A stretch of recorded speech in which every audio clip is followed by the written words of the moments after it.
Hello. Hi, can you hear me? Yeah, I can. Yay, big success. Audio and visual is ready to go. We did it. Thanks for being here today. Appreciate Absolutely. it. Yeah, thank And you for for having support, of course, yeah. And this is Happy Music, as all you know, and we're a part of Happy the Movement. And I'm looking forward to chatting with you about, just how you're doing today and just talking about whatever feels good. Um, And so it's wonderful to meet you, Daisy. My name is Richard Guerra, and I'm part of the Happy Music team. And I'm happy to have this opportunity to speak with you today. And thank you for joining us on one of our first Happy Lives. We've done a few of these, and I know you've checked them out. And so, me. um, Yeah, so I'm excited about this. When I first looked into your guys' platform, I thought it was really cool that you're combining mental health with music because I feel like they really do go together. And a lot of people find solace in music. So I'm super excited. This is cool. awesome. Okay, well, for starters, maybe to keep it simple, you can just tell us how you're doing. And I know this last year's been tough, so and challenging for a lot of us. Yeah, um, I'm doing well. I this past year, 2020, even going into 2021, has been extremely difficult, extremely isolating for a lot of people. Um, I would say that was the overall theme was isolation, being new to LA, not having family here, et cetera, et cetera. But it really forced me to dive very deep, and there were a lot of things that I think many of us were not facing within ourselves. And everything that's happened was really the catalyst for me to do a lot of deep inner work on myself. So now I can really say, because of the time, the devotion, and the dedication that I've put into my mental health, my subconscious mind, um, and my physical well being as well, I'm starting to really see the benefits of embodying this new person, if that makes sense. I know that's not what everybody's experience has been for this last year, but I have had many rock bottoms and many experiences that really, when 2020 hit, it was really the time in my life where I was on my most authentic path. So for me, I've been able to just level up, and then help others along the way that were really just being like rock bottomed and forced into this new way of living because we're realizing it wasn't working, you know? Well, that's beautiful work, and I appreciate that for you doing that for others, and thank you for sharing that. So with Happy Music, we're trying to explore the human being beneath the music. Music doesn't come from just anywhere. It flows from, the musician's personality, life experiences, struggles, and emotional states. How would you describe your personality? My personality. And maybe it um, doesn't sound like it's correlated, but I think yeah, I no, might end up answering the question. it totally does. I mean, that's really like, you can have great music, you can have a great song, but a lot of people connect to the artists themselves. And I think I'm a brand new artist. I literally released my first solo project on like July 30th. So this is all very new for me. But Congrats. as I've observed other artists, I think we forget that we really need to just show who we are, like our authentic selves, because people want to connect with people, not like this idealized, perfect thing. Like, people relate to people. So my personality, I mean, if you can't already tell, it's very loud, it's very bubbly. I try my best to just be really grounded in myself. I'm really, I would say, kind of intense, but in a good way. Like, I just really, really want to be of service for people and knowledge, hence why I do the spiritual stuff. But I would say I'm just overall really like quirky, fun, bubbly person. That's my personality. Amazing.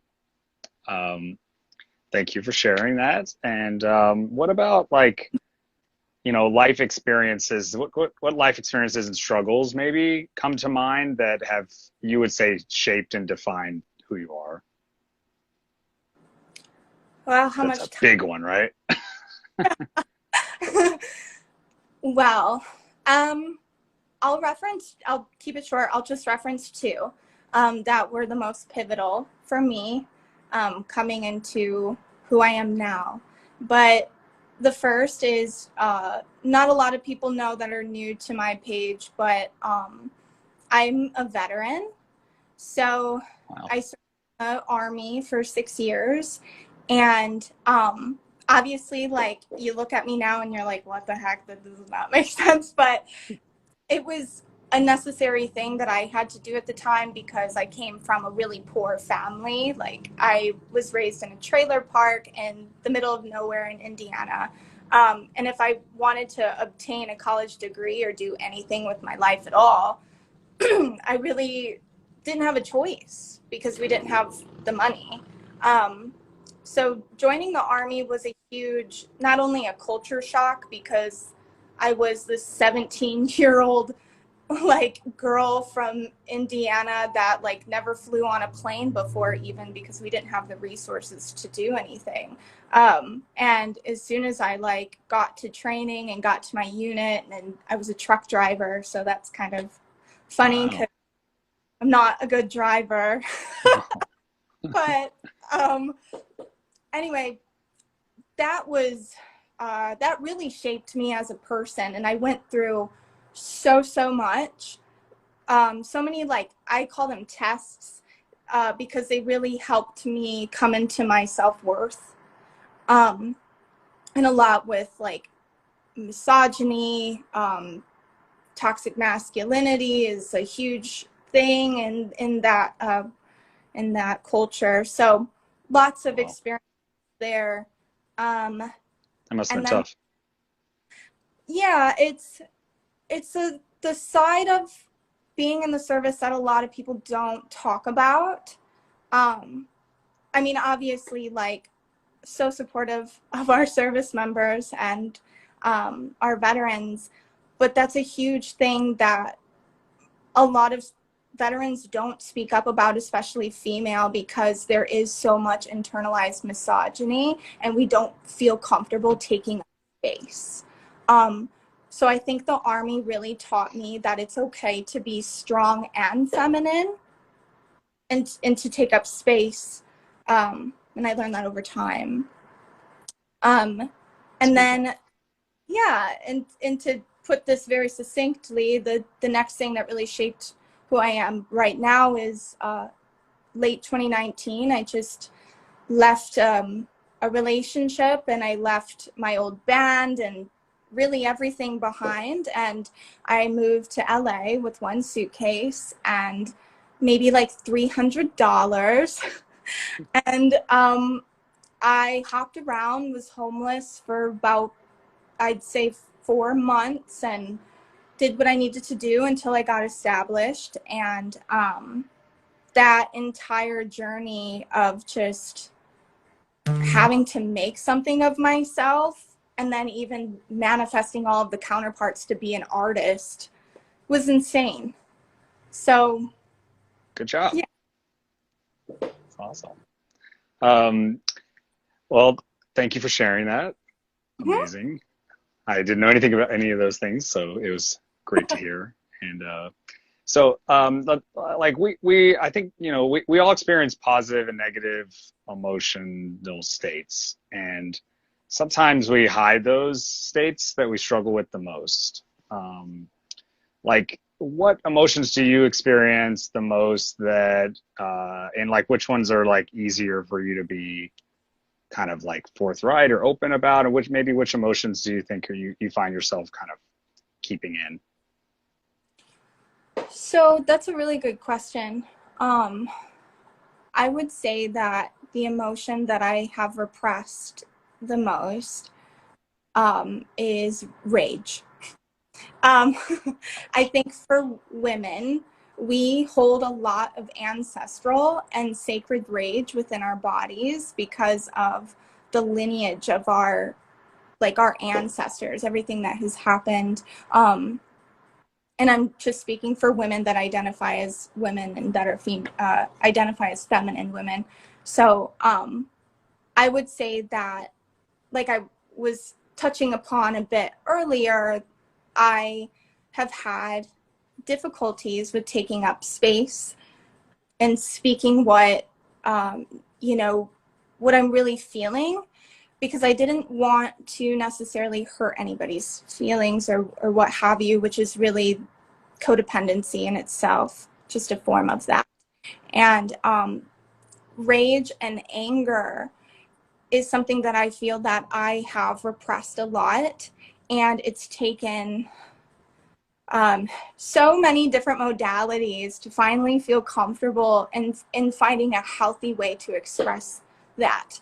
Especially for females, you really have to find a safe space, because it's like the narrative is, oh, you're crazy, or oh, like, calm down, or what are you talking about, it's not that big of a deal. It's this like gaslighting culture. And I've really found a lot of power in my rage, and I feel like it's been the catalyst for a lot of the things that I've done in my life. Um, and working through it, ways that I think women could healthily work through rage is embodiment practices, which could be like dance is a great embodiment practice, and journaling, or I mean, honestly, like I used to have this like bar that I would do pull-ups on, and I took it off the door and I would just go to the park and like hit the ground, and people were like, what the heck is wrong with that chick? But like I would feel so good afterwards, and I'm not directing it towards anybody. I'm just releasing what's stored in my body. So I would say anger for sure. Sounds like that worked in a healthy way for you as well. So as weird as it might have been to see. Um, Yeah. and like when you're feeling these things like lonely, disconnected, anxious, like what or whom do you turn to? What comes to mind, maybe? Um, so when I'm in that place, and what I like to call it is like the dark night of the soul.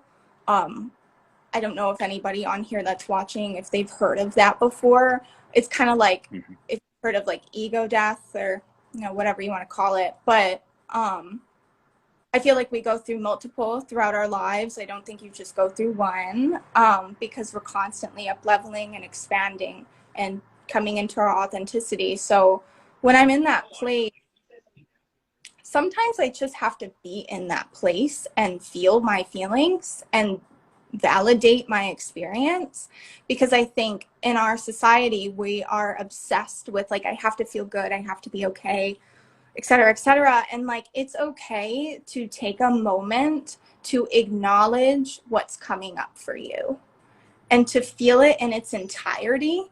Because if you're just trying to suppress it and move on and not acknowledge, you're not really giving yourself a chance to heal.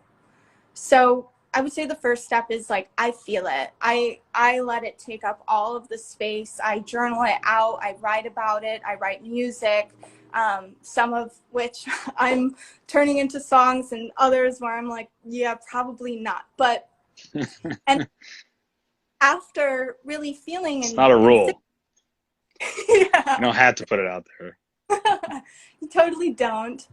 Um, But after you're in that space and you're feeling, I would say what I really turn to, I have a few different resources that I've recommended for people.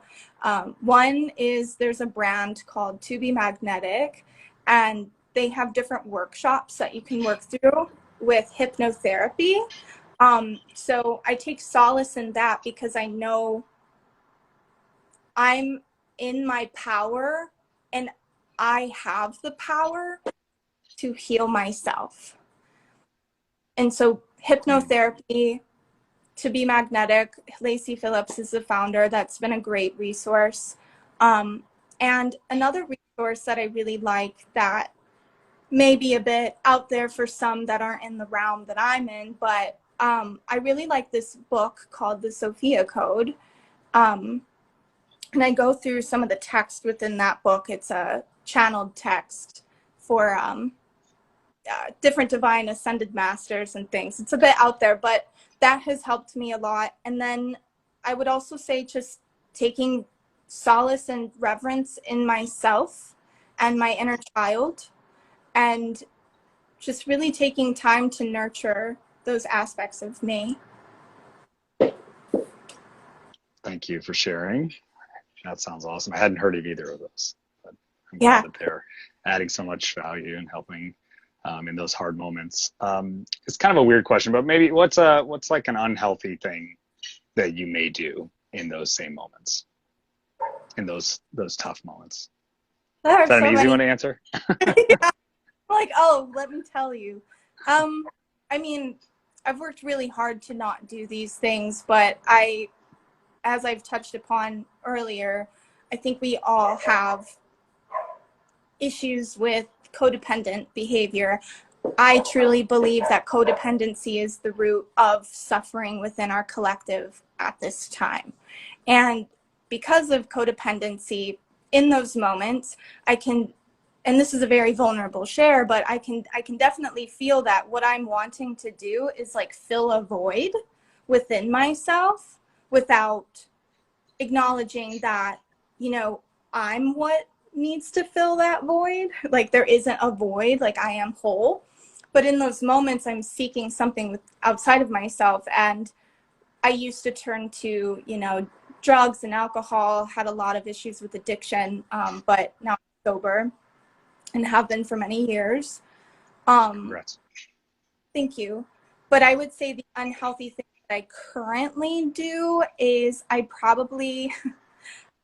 go into a zone where I pick a show on Netflix and I'll just watch it. I'll scroll on social media and I'll go to Whole Foods and get like so many snacks and just eat. I doubt anybody watching could say those are things they're not doing too at this point. I think it's a collective escape, all those things. Just numbing, or shopping has been something I've really had to like overcome, where I'm like, oh, I feel sad, I should go to the thrift store, and it's like maybe we should be more intentional about our purchases. So anyway. Now there's shopping online that's coming at us all the time, and the idea of doing it in person. You got options. You don't even have to get out of bed. You can just, it's so accessible and the ads are everywhere. Right. Thanks for sharing. And I think I'd like to ask a few questions just about maybe music overall. And so, Yeah. like musicians, we create different styles of music to channel these emotions. Sometimes the music represents how the musician's feeling in the moment. Sometimes it represents how they wish they would feel. Does your music connect to your personality and your life experiences and your emotional states? I think you've already said yes, but maybe you can elaborate as to why you think that it does. Yeah. I mean, yes.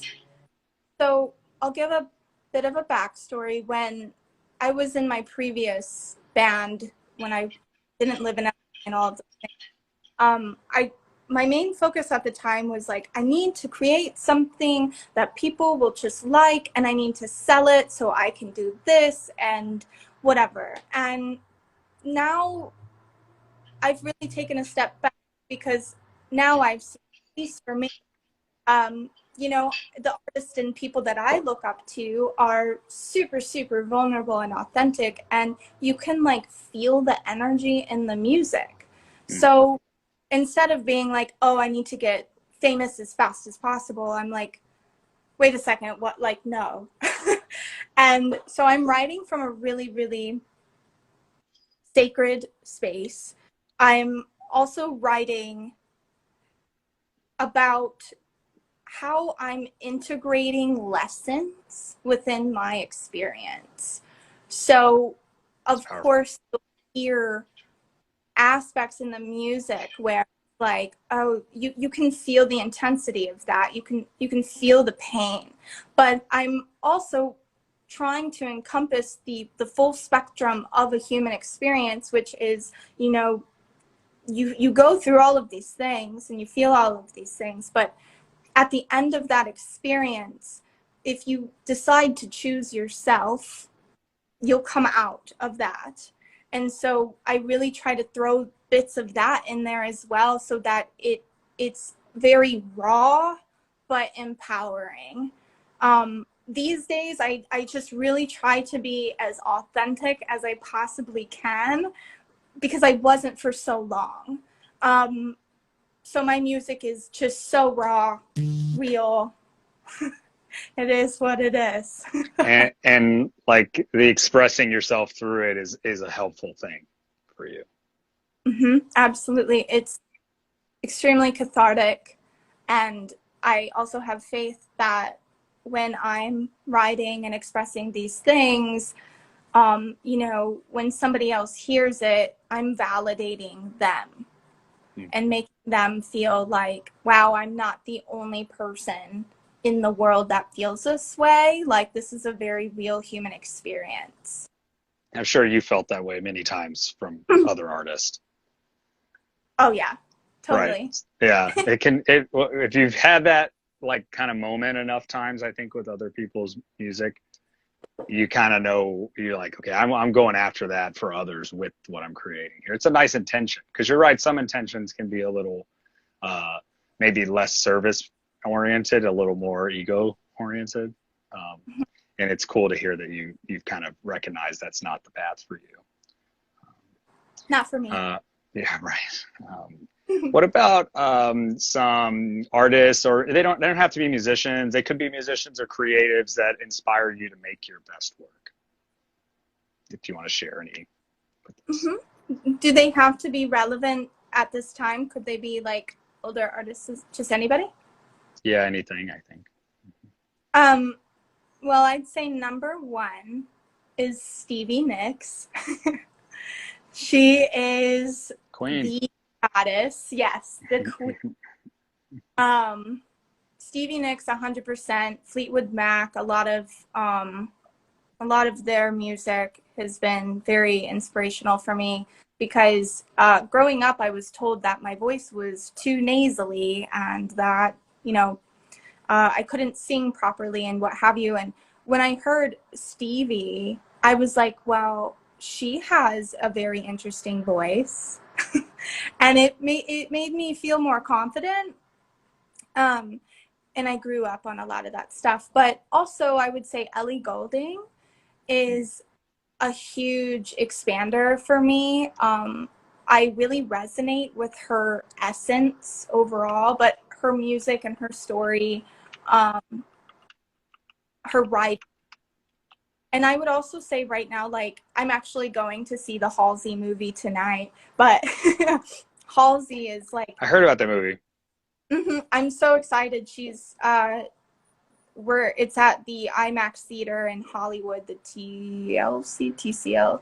Um, but anyway, Halsey is like one of my like biggest expanders for me, just because she has the rawness and depth in her music, but she's also just like so grounded in who she is and unapologetic.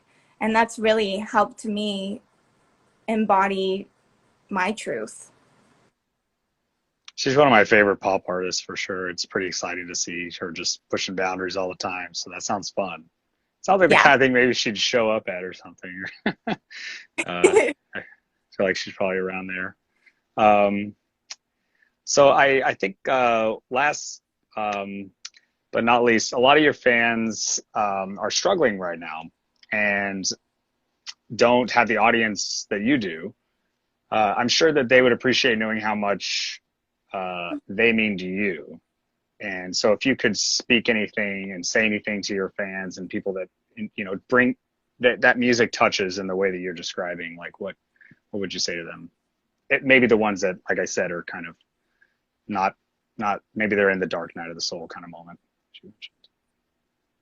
Yeah, if I had to say something to someone that is currently struggling through unlearning a multitude of narratives that no longer fit them, um, and a lot of my fans, this is so new for me, so it's so funny to say fans for me, but I really need to own that. My fans, and the people that follow me, a lot of I have a workshop coming up this Saturday where I'm talking about a lot of this, and called the Earth Angel School. So what I would really tell somebody going through this is it's really important to acknowledge all of the aspects within yourself.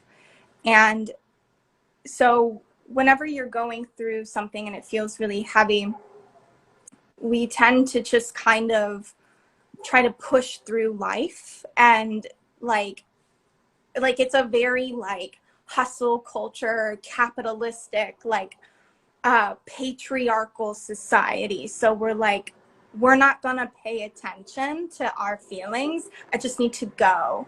And what I would say, I would like to challenge that, because it's time for us to look within ourselves and acknowledge all of these moving pieces that really need attention and unconditional love.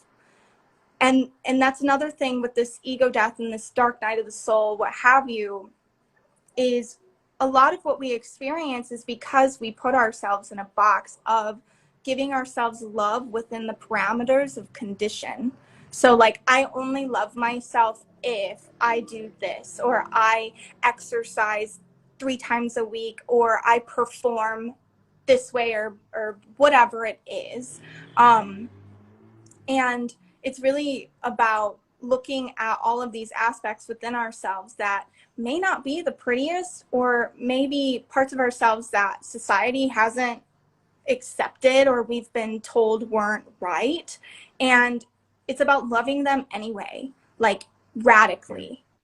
And really just acknowledging all of those repressed aspects of yourself and bringing them back in, and nurturing the inner child and connecting to your highest self and taking action to embody that version of you.